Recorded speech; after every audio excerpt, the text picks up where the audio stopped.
വീട്ടിൽ പോയി ഭൂമി ഒറ്റയ്ക്കിരുന്ന് കരയുന്നുണ്ട്. തൻ്റെ അച്ഛൻ തന്നെ സംസാരിക്കുന്നത് പോലെ ഭൂമിക്ക് തോന്നാണ്. എങ്ങനെയെങ്കിലും അമ്മയെ പുറത്തിറക്കണമെന്ന് ഭൂമി മനസ്സുകൊണ്ട് ആഗ്രഹിക്കുന്നുണ്ട്. മീനാക്ഷി സപ്പോർട്ടീവായിട്ട് തന്നെ ഭൂമിയുടെ കൂടെ തന്നെ ഉണ്ട് കേട്ടോ.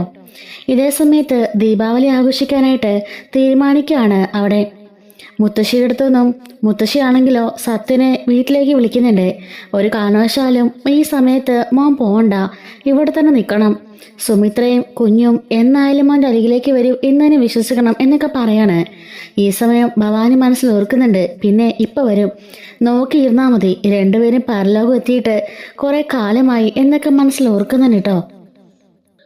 ഭൂമി അങ്ങനെ നേരെ പോലീസ് സ്റ്റേഷനിലേക്ക് ചെല്ലാണ്. അവിടെ വെച്ച് അജയെ കാണുന്നുണ്ട്. ഈ സമയത്ത് ഭൂമി പറയാണ്, ഫോറൻസിക് റിപ്പോർട്ടും പോസ്റ്റ്മോർട്ടം റിപ്പോർട്ടും എനിക്ക് കാണണം. എൻ്റെ അച്ഛൻ ഒരിക്കലും മദ്യപിക്കില്ല, മദ്യപിച്ചു എന്ന് പറഞ്ഞതൊക്കെ വെറും കള്ളാണ്, ഇന്നേ വരെ എൻ്റെ അച്ഛൻ മദ്യപിച്ചിട്ടില്ല എന്ന് പറയുന്നുണ്ട്. ഈ സമയം അവിടെ കിടന്നുകൊണ്ട് അംബികയും പറയുന്നുണ്ട്, അതേ സാറേ, എൻ്റെ അച്യുതേട്ടൻ ഇന്നേ വരെ മദ്യപിച്ചിട്ടില്ല, ഇത്രയും വർഷമായിട്ട് ഞാൻ കാണുന്നതാ. മദ്യം ഇന്നേ വരെ പാവം കൈകൊണ്ട് തൊട്ടിട്ടില്ല. എൻ്റെ അച്യുതേട്ടൻ്റെ ഏറ്റവും ജീവന എൻ്റെ മോള്. എൻ്റെ മോൾ അറിയാത്തത് ഈ ലോകത്ത് അദ്ദേഹത്തിന് ഒന്നുമില്ല എന്നും പറഞ്ഞ് കരയുന്നുണ്ട്. കേട്ടില്ലേ സാറേ, എൻ്റെ അച്ഛൻ ഒരിക്കലും മദ്യപിക്കില്ല. പിന്നെ എങ്ങനെയാണ് ഈ റിപ്പോർട്ട് ഫേക്കായി വന്നതെന്ന് എനിക്കറിയണം എന്ന് പറയുന്നുണ്ട് കേട്ടോ. അങ്ങനെ എനിക്ക് റിപ്പോർട്ട് കാണുമെന്ന് പറയുമ്പം അജയ് ദേഷ്യപ്പെടുന്നുണ്ട്. ഇല്ല, ഒരിക്കലും ഈ റിപ്പോർട്ട് തരാൻ കഴിയില്ല. എന്തൊക്കെ സംഭവിച്ചെന്ന് പറഞ്ഞാലും പുറത്തുനിന്നൊരാളെ ഈ റിപ്പോർട്ട് കാണിക്കാൻ പറ്റില്ല. താന് അദ്ദേഹത്തിന് മകളൊക്കെ ആയിരിക്കും, പക്ഷെ അതുകൊണ്ട് കാര്യമില്ല. പോലീസുകാരും ഞങ്ങളും അല്ലാതെ മറ്റാരും ആ റിപ്പോർട്ട് കാണാൻ പാടില്ല. ആ തരത്തിലെന്നൊക്കെ പറഞ്ഞ് അജയ് ഭൂമിയോട് വഴക്കുണ്ടാക്കുന്നുണ്ട്. മറ്റെന്തെങ്കിലും സ്ട്രോങ് ആയിട്ടുള്ളൊരു തെളിവ് വേണം, അതില്ലാതെ ഒരിക്കലും നിന്റെ അമ്മയെ രക്ഷിക്കാനാവില്ല. അതുകൊണ്ട് ആദ്യം പോയി സ്ട്രോങ് ആയിട്ടുള്ള തെളിവുണ്ടാക്കുക എന്ന് പറയുമ്പം എന്തെങ്കിലും സ്ട്രോങ് ആയിട്ടുള്ള തെളിവ് ഞാൻ ഉണ്ടാക്കുമെന്ന് പറഞ്ഞുകൊണ്ട് അവിടുന്ന് എൻ്റെ അമ്മയെ രക്ഷിക്കാൻ വേണ്ടി ഏതറ്റം വരെ ഞാൻ പോകുമെന്നും പറഞ്ഞുകൊണ്ട് ഭൂമി അവിടുന്ന് പുറത്തേക്ക് ഇറങ്ങി പോവാണ്. അങ്ങനെ അജയ് പോയിട്ട് അംബികയോട് പറയുന്നുണ്ട്, ഭൂമി പറഞ്ഞ പോലെ അങ്ങനെ റിപ്പോർട്ടൊന്നും നൽകാനാവില്ല. അംബിക അപ്പോൾ പറയുന്നുണ്ട്, സാറേ, എൻ്റെ ഭർത്താവ് ഒരിക്കലും മദ്യപിക്കില്ല, അന്ന് ഞങ്ങൾ അടികൂടിയിട്ടില്ല, അതൊക്കെ എൻ്റെ നാടകത്തിൻ്റെ ഡയലോഗ് മാത്രമാണ്. ഞങ്ങൾ അടികൂടിയതുപോലെ അഭിനയിച്ചതാ, അത് ഞങ്ങളുടെ അഭിനയമാണ്. അന്നേ ദിവസം ആ ഫാദേഴ്സ് ഡേക്ക് ഞങ്ങൾ രണ്ടുപേരും കൂടി സ്ക്രീനിൽ നടത്താനിരുന്ന അഭിനയം മാത്രമാണത്, നാടകം മാത്രമാണ് എന്നൊക്കെ പറയുമ്പം അതൊക്കെ ഞങ്ങൾ വിശ്വസിക്കും. പക്ഷേ കോടതിക്ക് അതിനുള്ള തെളിവ് വേണ്ടേ? ഒരു കൊലപാതക സമയത്ത് നാടകം കളിച്ചെന്നൊക്കെ പറഞ്ഞാൽ കോടതി വിശ്വസിക്കില്ല. അതിന് തക്കതായിട്ടുള്ള തെളിവ് വേണം എന്നും പറഞ്ഞുകൊണ്ട് അജയും പോകുന്നുണ്ട്. അങ്ങനെ വീട്ടിൽ ഈ ദീപാവലിയുടെ ആഘോഷമൊക്കെ നടക്കാനൊക്കെ ഇരിക്കുകയാണ്.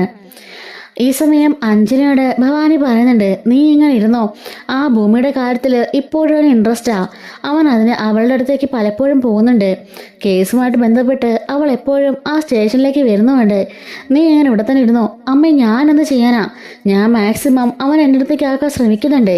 ഇതിൽ കൂടുതലൊക്കെ എങ്ങനെയാ?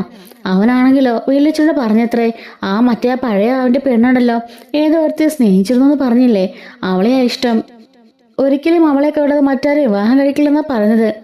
പക്ഷേ അതൊന്നും അല്ല, അജയ് ഭൂമിയെ കല്യാണം കഴിക്കാൻ താല്പര്യമുണ്ടെന്നാണ് എൻ്റെ മനസ്സ് പറയുന്നത്. അതുകൊണ്ട് നീ എത്രയും പെട്ടെന്ന് അവൻ്റെ മനസ്സ് കീഴടക്കണം എന്നൊക്കെ പറയാൻ കേട്ടോ. അങ്ങനെ ഭൂമി വീട്ടിൽ എന്തെങ്കിലും തെളിവ് കിട്ടുമെന്നറിയാനായിട്ട് ആ വീട് മുഴുവനും അരച്ചു പിറക്കിക്കൊണ്ടിരിക്കുകയാണ്. ആ സമയത്താണ് കബോർഡിന്റെ മുകളിൽ നിന്നും അച്യുതൻ എഴുതിയ ഒരു കത്ത് ഭൂമിക്ക് കിട്ടുന്ന കേട്ടോ. ആ കത്ത് താഴേക്ക് വീഴുന്നുണ്ട്. ഭൂമി അങ്ങനെ ആ കത്ത് തുറന്ന് വായിക്കുകയാണ്. അതുകൊണ്ട് ഭൂമി ആകെപ്പാടെ ഞെട്ടിപ്പോകുന്നുണ്ട്. മോൾക്ക് എന്നും പറഞ്ഞാണ് ആ കത്ത് തുടങ്ങിയിരിക്കുന്നത്. ആ കത്തിൽ എഴുതിയിരിക്കുന്നത്, എന്നെ ആരോ കൊലപ്പെടുത്താൻ ശ്രമിക്കുന്നുണ്ട്, കുറേ ദിവസങ്ങളായി ആരോ എന്നെ ഫോളോ ചെയ്യുന്നുണ്ട്, മോളെയും അന്ന് മുതലേക്കാൻ ശ്രമിച്ചില്ലേ, അതേ ആള് തന്നെയാ എന്നെയും കൊല്ലാൻ ശ്രമിക്കുന്നുണ്ട്, ആരാണെന്നറിയില്ല, ആരോ ഇതിന് പിന്നിലുണ്ട് മോളെ എന്നൊക്കെ പറയാൻ കേട്ടോ. മോളോട് പറയാൻ അച്ഛൻ്റെ മനസ്സിൽ വലിയൊരു രഹസ്യം സൂക്ഷിച്ചിട്ടുണ്ട്. ആ രഹസ്യത്തിന് പിന്നിലാന്ന് തോന്നുന്നു ആ ഒരു അക്രമകാരുടെ കഥ. എന്നെ കൊല്ലാൻ ശ്രമിക്കുന്ന ആരാണോ അയാളുടെ വലിയൊരു രഹസ്യം എനിക്കറിയാം. അതുകൊണ്ടായിരിക്കാം അയാളിനെ കൊല്ലാൻ ശ്രമിക്കുന്നത് എന്ന് മാത്രം പറയാൻ കേട്ടോ. ഭൂമിക്ക് ഇത് കണ്ടപാടെ വലിയ സന്തോഷമാകുന്നുണ്ട്. ആരോ അച്ഛനെ കൊല്ലാൻ ശ്രമിക്കുന്നുണ്ടെന്ന് അച്ഛൻ്റെ കൈശത്തിലെഴുതിയ കാര്യമാണല്ലോ, അത് കാണുമ്പോൾ ഒത്തിരി സന്തോഷമാണ്. അത് തെളിവായി സ്വീകരിക്കുമായിരിക്കും എന്ന് പറഞ്ഞുകൊണ്ട് ഭൂമി അപ്പോൾ തന്നെ അജയെ വിളിക്കുന്നുണ്ട്. അജയെ വിളിച്ചിട്ട് ഇതുപോലെ പറയുന്നുണ്ട്, എനിക്ക് ഇതിലൊരു തെളിവ് കിട്ടി, എന്തായാലും അതെൻ്റെ അമ്മയെ പുറത്തു കൊണ്ടുവരാൻ സഹായിക്കുമെന്ന് എനിക്ക് ഉറപ്പുണ്ട് എന്നൊക്കെ പറയാണ്. ഇങ്ങനെ അജയ് മുറിൽ നിന്നും ഇങ്ങനെ ഫോണിൽ സംസാരിക്കുന്നത് അഞ്ജന കേൾക്കുന്നുണ്ട് കേട്ടോ. അപ്പം അവളുടെ അടുത്തേക്കാണ് പോണേന്ന് അവൾക്ക് മനസ്സിലായി. അവൻ പുറത്തേക്ക് ഇറങ്ങി പോകാൻ തുടങ്ങുമ്പോഴേക്കും അങ്ങോട്ടേക്ക് അഞ്ജന വരുന്നുണ്ട്. ഈ സമയത്ത് എവിടെ പോകാൻ ചോദിക്കുമ്പം എനിക്ക് കേസിൻ്റെ ആവശ്യത്തിനൊന്ന് സ്റ്റേഷൻ വരെ പോകണമെന്ന് പറയുമ്പം ഈ രാത്രി പോകണ്ട, ഇന്ന് എൻ്റെ കൂടെ ടൈം സ്പെൻഡ് ചെയ്യണമെന്ന് പറയുമ്പം അതിനൊന്നും പറ്റില്ല. ഞാൻ പറഞ്ഞല്ലോ അഞ്ജന, ഇതൊന്നും നടക്കാൻ പോണില്ല. എൻ്റെ മനസ്സിൽ ആ ഒരു പെൺകുട്ടിയേ ഉള്ളൂ, അത് ഞാൻ നിൻ്റെ അമ്മയോടും പറഞ്ഞു കഴിഞ്ഞ കാര്യമാണ്. പിന്നെ മുത്തശ്ശിയെ ഫോഴ്സ് ചെയ്ത് ഇതൊന്നും നടത്തുന്ന വലിയ കാര്യമൊന്നുമില്ല എന്നും പറഞ്ഞുകൊണ്ട് പോകാൻ തുടങ്ങുമ്പം അഞ്ജന പറയുന്നുണ്ട്, അജയ് നിൽക്ക് അജയ്, അജയ് എന്തൊക്കെ പറഞ്ഞാലും ഞാൻ അജയനെ വിവാഹം കഴിക്കുള്ളൂ, അജയ് എന്നെ വിവാഹം കഴിക്കുള്ളൂ, അതിനെ ആര് തകർക്കാൻ ശ്രമിച്ചാലും തകരില്ല എന്ന് പറഞ്ഞുകൊണ്ട് അഞ്ജന പോവാണ്. അപ്പോഴേക്കും നീ എന്താച്ചാ കാണിക്ക്, എനിക്ക് പോയിട്ട് വേറെ പണിയുണ്ടെന്നും പറഞ്ഞ് അജയ് പുറത്തേക്ക് ഇറങ്ങി പോകുമ്പോഴേക്കും അഞ്ജന അവളുടെ അമ്മയുടെ അടുത്തേക്ക് ചെല്ലുന്നുണ്ട് കേട്ടോ. അമ്മേ, അവനിപ്പോൾ പോയിരിക്കുന്നതേ അവളുടെ അടുത്തേക്കാ, ആ ഭൂമിയുടെ അടുത്തേക്കോ? എന്തിന്? അതൊന്നും അറിയില്ല, അവളൊന്ന് തെളിവ് കിട്ടിയെന്നൊക്കെ പറഞ്ഞ് വിളിച്ചു. തെളിവ് കിട്ടിയെന്നോ? എന്ത് തെളിവ്? അതൊന്നും അറിയില്ല, എന്തോ പറഞ്ഞ് അവൾ വിളിച്ചിട്ടുണ്ട്, അതാ അജയ് പോകാനിറങ്ങുന്നത്. ഈ രാത്രിയിൽ തെളിവ് കിട്ടിയിട്ടൊന്നും അല്ല, രണ്ടുപേരും തമ്മിൽ നല്ല ഇഷ്ടത്തിലാ. അമ്മ പറഞ്ഞ പോലെ അവളെ കാണാൻ വേണ്ടിയാ അവൻ പോണത്. ഇപ്പം തന്തേ നല്ലൊന്നില്ലല്ലോ, ഇപ്പം അവർക്ക് സൗകര്യമായിരിക്കും എന്നൊക്കെ പറയുമ്പം ഭവാനിക്ക് നല്ല പേടിയാവുന്നു കേട്ടോ. എന്തെങ്കിലും തെളിവ് കിട്ടിയോന്ന് അവൾ ഓർക്കാണ്. ഞാൻ മരിച്ചാലും ശരി അവൻ ഇന്നാളുടെ അടുത്തേക്ക് പോകാൻ വിടില്ല, ഞാൻ ചത്താലും ശരിയെന്ന് പറഞ്ഞുകൊണ്ട് അഞ്ജന നേരെ പോയി സ്റ്റെപ്പിൽ നിന്ന് ഉരുണ്ട് വീഴുന്ന പോലെ അഭിനയിക്കുകയാണ്. അങ്ങനെ കൊണ്ട് താഴേക്ക് അലറി വിളിച്ചുകൊണ്ട് വീഴുന്നുണ്ട് കേട്ടോ. പെട്ടെന്ന് തന്നെ അച്ഛൻ തിരിഞ്ഞു നോക്കുമ്പം അവൾ താഴേക്ക് വീണെടുക്കുകയാണ്. ഭവാനിയും അയ്യോ മോളേന്ന് പറഞ്ഞുകൊണ്ട് ഓടി വരുന്നുണ്ട്. ഈ സമയത്ത് വീട്ടിലുള്ള എല്ലാവരും ഓടി വരുവാണേ. അങ്ങനെ വെല്ലിച്ചൻ വന്ന് അവളെ താങ്ങിയെടുക്കുകയാണ്. അജയും വെല്ലിച്ചനും അതുപോലെ മാധവനും എല്ലാവരും കൂടിയിട്ട് അവളെയും കൊണ്ട് നേരെ ഹോസ്പിറ്റലിലേക്ക് പോകുന്നുണ്ട് കേട്ടോ. ഭവാനിയാണെങ്കിലോ അവിടെ കിടന്ന് ഭയങ്കരമായിട്ട് കരയുന്നുണ്ട്, മോളേന്ന് വിളിച്ചുകൊണ്ട്. അതേ സമയത്ത് നമ്മുടെ ഭൂമി ആ കത്തുമായിട്ട് നേരെ വരുന്നത് നമ്മുടെ അജയുടെ വീട്ടിലേക്കാണ് കേട്ടോ. സൗഭാഗ്യമംഗലത്തേക്ക് വരികയാണ്. എല്ലാവരും ഹാളിൽ തന്നെ ഇരിക്കുകയായിരിക്കും. ഭൂമിയെ കണ്ടപാടെ അച്ഛമ്മ ചോദിക്കുകയാണ്, മോളെ നീ എന്താ ഈ രാത്രിയിൽ? അത് പിന്നെ അമ്മേ, മുത്തശ്ശി, എനിക്കൊരു തെളിവ് കിട്ടി. എൻ്റെ അച്ഛൻ എഴുതിയൊരു കത്താ. ആ കത്ത് വായിച്ചാൽ മനസ്സിലാവും എൻ്റെ അമ്മയല്ല കൊലപാതകം ചെയ്തെന്ന്. അച്ഛനെ കൊലപാതകം ചെയ്യാനായിട്ട് ആരോ അച്ഛന് പിന്നാലെ തന്നെ ഉണ്ടെന്നാണ് പറഞ്ഞത്. അതുകൊണ്ട് എനിക്ക് ഉറപ്പാ ആരോ എൻ്റെ അച്ഛനെ ഫോളോ ചെയ്യുന്നുണ്ടായിരുന്നു. അച്ഛനമ്മയ്ക്കൊക്കെ നല്ല പേടിയുണ്ടായിരുന്നു എന്നൊക്കെ ഭൂമി പറയാണ്. അത് കേട്ട് ഭവാനിക്ക് നല്ല പേടിയാവുന്നുണ്ട് കേട്ടോ.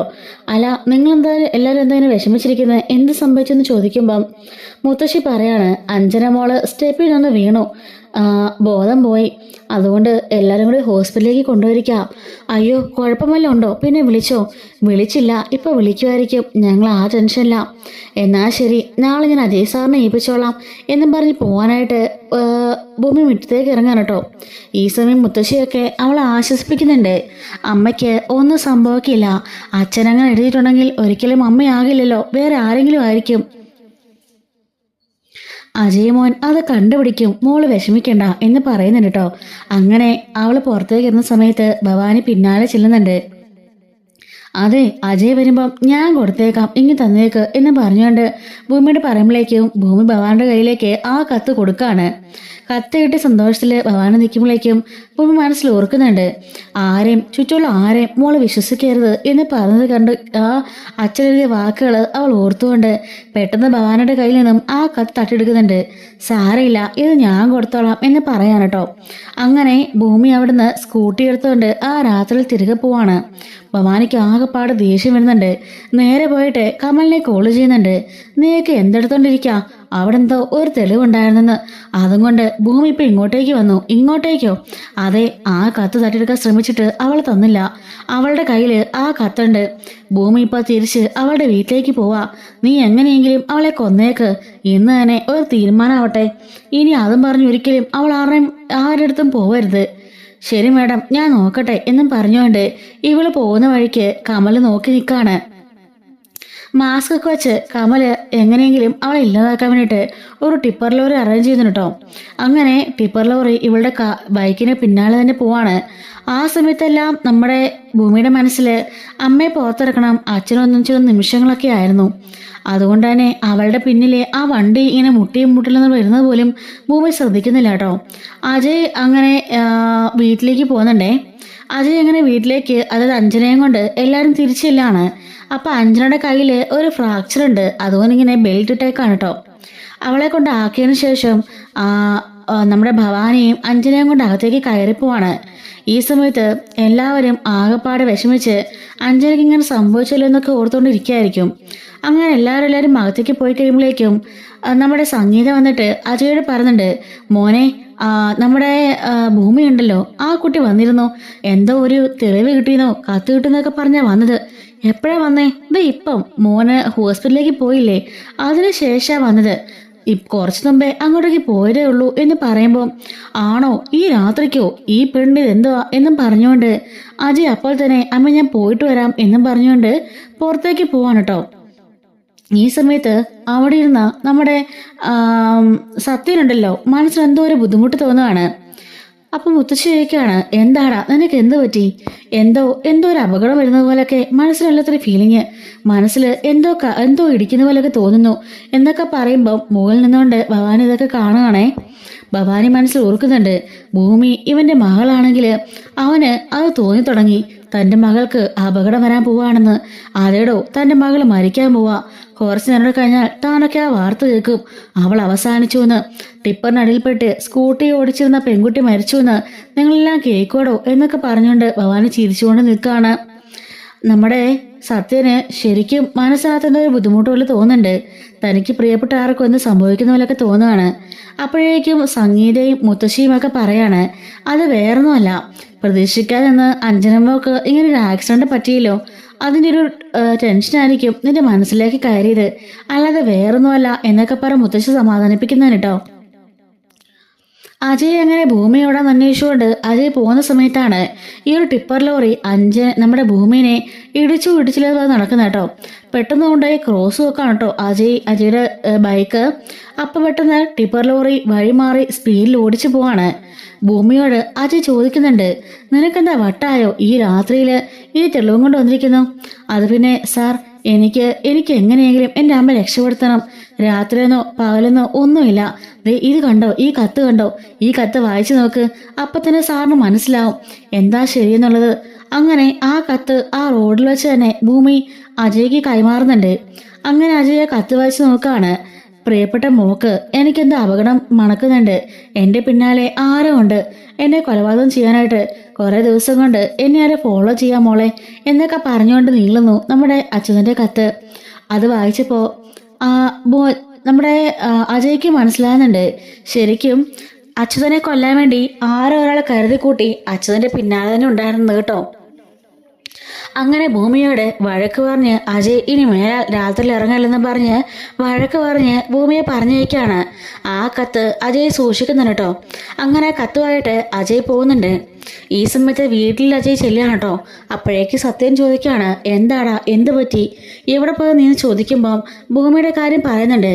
അച്ഛാ, ഇതുവരെ എനിക്ക് അംബികയുടെ മേലെ ചെറിയ സംശയങ്ങളുണ്ടായിരുന്നു, പക്ഷെ ഇന്നത്തോടുകൂടി അതില്ല എന്ന് പറയുന്നു കേട്ടോ. അപ്പോഴേക്കും അങ്ങോട്ടേക്ക് ഭവാനിയും വരുന്നുണ്ട്. നീ എന്താടാ അങ്ങനെ പറഞ്ഞേ എന്ന് ചോദിക്കുമ്പം, അതല്ലച്ചാ, ഇന്ന് ഞാൻ ചെല്ലുമ്പോഴേ കൃത്യം ഭൂമിനെ ഇടിക്കാനായിട്ട് ഒരു ടിപ്പർ ലോറി പിന്നാലെ വരികയായിരുന്നു. ശരിക്കും അത് അറ്റംപ്റ്റ് മർഡർ തന്നെയാ. ആ വണ്ടി പിന്നാലെ വരുന്നത് കാണുമ്പോൾ തന്നെ അറിയാം.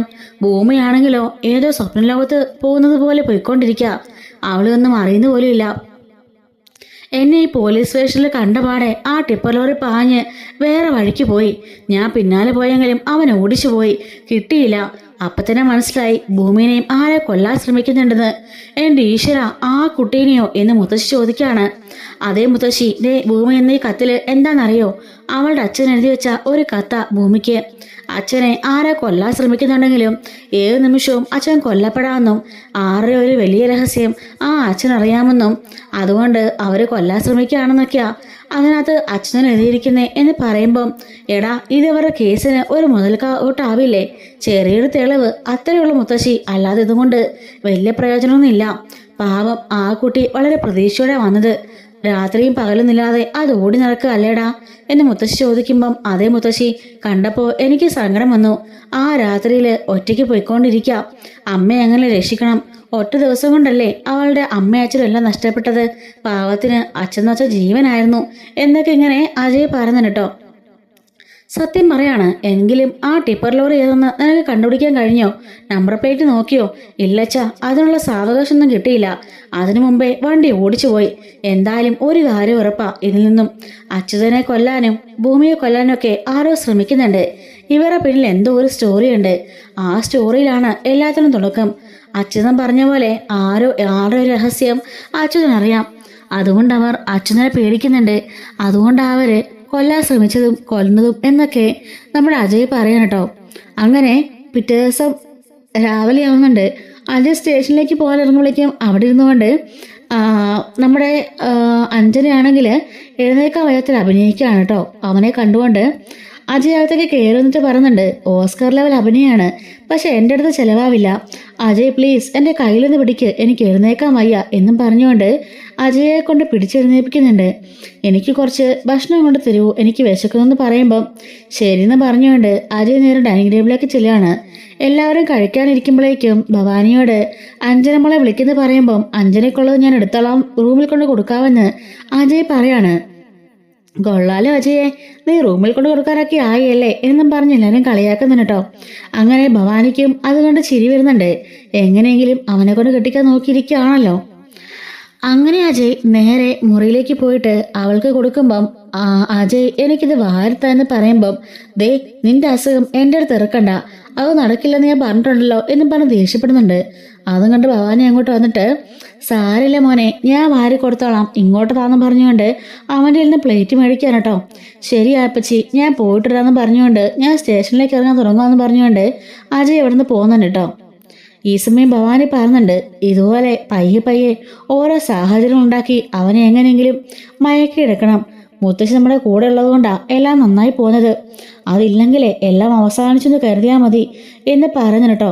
ആ കളവീനെ തെക്കോടെടുക്കുന്നതിന് മുമ്പ് തന്നെ ഈ കല്യാണം നടത്തണം എന്ന് ഭവാനി പറയാണ്. അങ്ങനെ അജയ് നേരെ പോണത് സ്റ്റേഷനിലേക്കാണ് കേട്ടോ. അപ്പോഴേക്കും ഭൂമി അങ്ങോട്ടേക്ക് വന്നിട്ടുണ്ട്. സാർ, ആ കത്ത് വായിച്ചില്ലേ? സാറിന് ഇപ്പം എന്നെ തോന്നുന്നേ എന്നെ രക്ഷിക്കാനാവില്ലേ? ഭൂമി, ഈ ഒരു കത്തുകൊണ്ട് മാത്രം ഒന്നും ആവില്ല. ഒരാൾ കൊല ചെയ്യാൻ നടക്കുന്നതെന്ന് മാത്രമല്ലേ ഈ കത്തിലുള്ളൂ.